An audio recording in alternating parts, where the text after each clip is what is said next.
This is a wonderful, wonderful holiday. So I want to share with you the story of this holiday and to talk to you about one special person who made a change for all time, for all future generations. Her name was, well, I'm going to tell you her name was in a moment. But before we do that, I want to tell you a little bit about the story of Purim. This is the holiday we're celebrating in a few days, this Thursday. So the holidays, the story starts in Shushan, and there was a big festive feast that King Ahasuerus threw for his kingdom for many, many days. You know how much food there was there? They had all the best food. Maybe some of you like chicken, you like sweets. They had everything there, all the best drinks, everything. And they were celebrating and they were so happy. And the king was so excited. Look at him. He was so excited. I'm not sure which one is him, but he was so excited. And so he invited all of his friends, and he wanted to invite his queen at the time. His queen, her name was not Esther, but Vashti. I'm sure this is exactly how she looked. So she was there. She came, and she was having her own party. And he said, Vashti, Vashti, why don't you come to my party? She didn't like the idea. She didn't want to come to his party. She didn't want to come. She said, no way, I'm not coming to your party. You know what? The king, that made him very upset. So what did the king do? The king said, well, that's it for you, Vashti. You're not going to come to my party? Well, I'm going to send you away, not just from my party. I'm going to send you away from my kingdom altogether. Get out of here. She was sad, but she left. She left. And you know what? The king eventually returned to his party, but it wasn't the same. It wasn't the king. The king, Ahasuerus, became lonely. I am so lonely. He became lonely. He needed a queen. He needed a queen. So what was he to do? He decided to look through all of the kingdom for a new queen. And this is where we're introduced to two very special people. These two very special people are none other than Esther and Mordecai. Okay, I suppose they might look like this. I'm just joking. I don't know how they look. But here's a picture of Esther and Mordecai and Rabbi Yogev. Hey guys. So Esther and Mordecai. Esther and Mordecai were related, and they were in the kingdom of Shushan. And King Ahasuerus looked through all of the kingdom for a new queen. He was looking for a new queen, and eventually he found one. Out of all of the women in all of the kingdom, he chose one. And that woman was Queen Esther. And he made her the queen. Okay? Now, this is the story when it comes to Esther. But a lot of things were happening in the meanwhile with Mordecai. Okay, so now Esther has become the queen. And Mordecai, one day, is sitting outside the king's palace. He's sitting at the gate. And he's just minding his own business one day. See? Just minding his own business. When all of a sudden he hears something. He hears two very sneaky people, Bigtan and Teresh. They were making a plan to hurt the king. Now the king was married to Esther. That was his cousin. That was his some people say he was very close to her. And he didn't want that to happen to the king. So guess what he did? Mordecai heard them planning this little secret. He heard them, and he made sure that Esther let the king know, so he would not be harmed by these two very mean people. The king got word of it. He wrote it in his book, and then forgot about it. He forgot that Mordecai did that great kindness for him. In the meanwhile, Mordecai was hanging out in his spot like usual, when all of a sudden, somebody very mean, one of the meanest people that you could know, the evil, the mean, the horrible. Guess who? I think you know who. Ah! It's Haman! No! Haman, he all of a sudden appeared. And guess what? He wanted everyone to bow to him. Oh, Haman. Well, almost everybody did. Almost. There's one person who didn't. Raise your hand if you know who that person was. Raise your hand. Yeah, I see a lot of hands up. So, yes, You knew it. And I'm going to show you the picture of it. There was one person who didn't bow down. Look, everybody's bowing. One person did not, though. Who is that one person? That one person is Mordecai. Mordecai would not bow down to Haman. And he would not bow down because he's a Jew, and he only bows down to Hashem.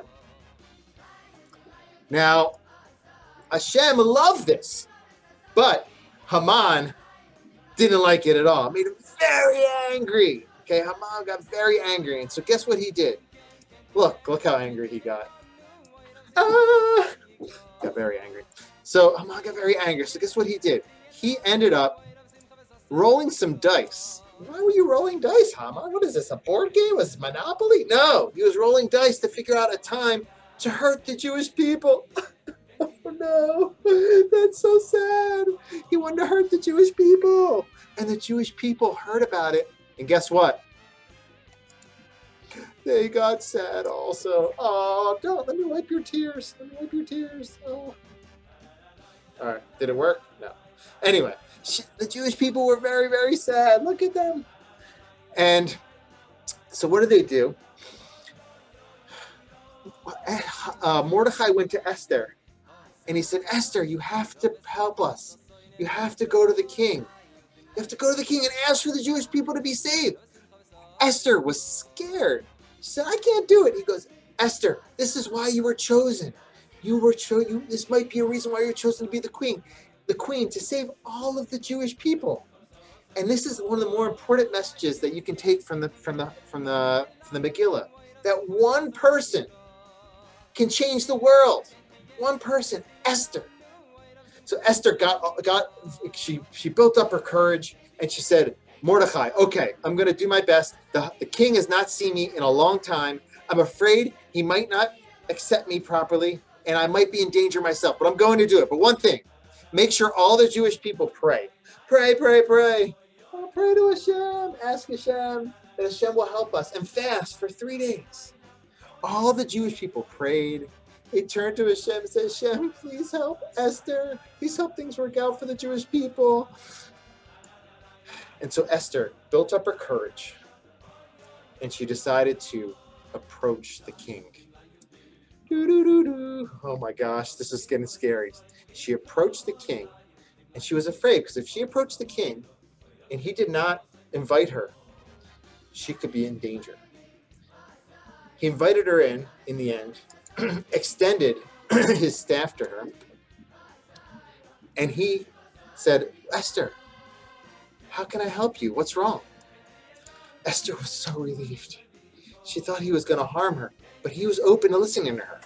So he listened to her, and she said, King, this is what my request is. Please come to a meal. I'm inviting you, and guess who? Haman! I'm inviting you and Haman to the meal. And I'm going to share with you what I need at that meal. So that's what they did. They went to a meal. It was Haman, Esther, King Achashverosh. She got kind of old since the last slide. And they went to a meal together. They're sitting, they're eating. And the king said, okay, Esther, what do you want? He didn't know that the people that Haman wanted to harm were the Jewish people. And Haman was in charge of the whole kingdom underneath the king. He didn't know. And he didn't know that Esther was a Jew. So he asked Esther, what's the problem? What do you need? And Esther says, you know what? I need to invite you to another meal. Come back tomorrow night and I will tell you the big secret. And hopefully you'll be able to help me. The king says, anything okay, Esther? So Esther goes home, Haman goes home, and Haman is happy. He's like, Esther invited me to the meal, yay! He was so excited. He went home, he was so excited, but guess what happened? He went outside, and again, he stood up, saw everybody bowing to him, but one person, again, a Jewish person, Mordecai, did not bow. Haman was infuriated. He says, I'm going to find a way to harm Mordecai. I'm going to find a way to harm the Jews. And he got even more angry. In the meanwhile, that night, King Achashverosh could not sleep. He had a lot of coffee. He had a lot of caffeine, and he couldn't sleep. It happens. He went to sleep, but he said to his people, help me go to sleep. They brought him a book, one of the more boring books. It was his Chronicles. And the king just started reading it till he fell asleep. But he didn't fall asleep. He came across one line in there that stood out to him. In the book, it says that Mordecai, so long ago, told him about that incident. You remember this incident? The incident with Bigtan and Teresh? Mordecai saved the king.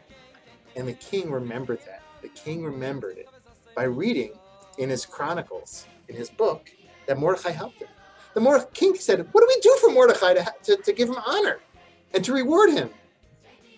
Haman said nothing. He says, what should we do? Haman thought that King Ahasuerus was talking about him. So he says, why don't you give him all the honor in the world? So King Ahasuerus says, okay, let's give Mordecai the honor. And guess what? You are going to provide him that honor. And that's what happened. There's some backwards Hebrew here.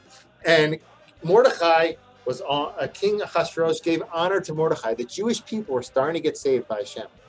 And guess who was walking in front of the horse? None other than, okay, let me hear. I know you're all there. When I name this name, let's see if you can scream really loud, okay? On the count of 3. Who was in front of the horse? 1, 2, 3. Haman! Okay, this is starting to. Haman was getting in front of the horse, and he was sad, and he was feeling very upset. But he knew that night, at least, he would be able to go to a nice meal with Esther. But Esther was ready to tell the king that this evil person was trying to harm the Jewish people. She was hoping that the king would listen. She went to the meal again, and Mordecai and Haman thought it was just like a normal meal, like usual, just drinking, hanging out. But then all of a sudden, the king said, Esther, tell me, what's the problem? Esther tells him, he says, guess what? There's one person who's trying to harm my people, and I'm Jewish. Who is that person, the king said?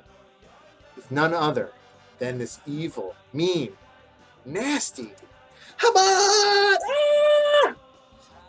And King Ahasuerus, and she points to Haman. King Ahasuerus gets upset. Is that you? Did you really plan to harm my wife, my queen, and all of her people? That's very bad. And King Ahasuerus decided to not only punish Haman, but to reward all the Jews. And that's what happened. And the Jews were saved. And the Jews celebrated. They celebrated. Oh my gosh, did they celebrate? They fought their wars. They ended up overcoming their enemies. And they were miraculously saved by Hashem. But what's important to remember is that one person, the power of one woman, was able to switch everything. The power of Esther. She had confidence. She believed in Hashem. She believed in herself. And through that, she was able to bring salvation and happiness and joy to all the Jewish people. So you have to know that you, one person, can really make a difference in this world.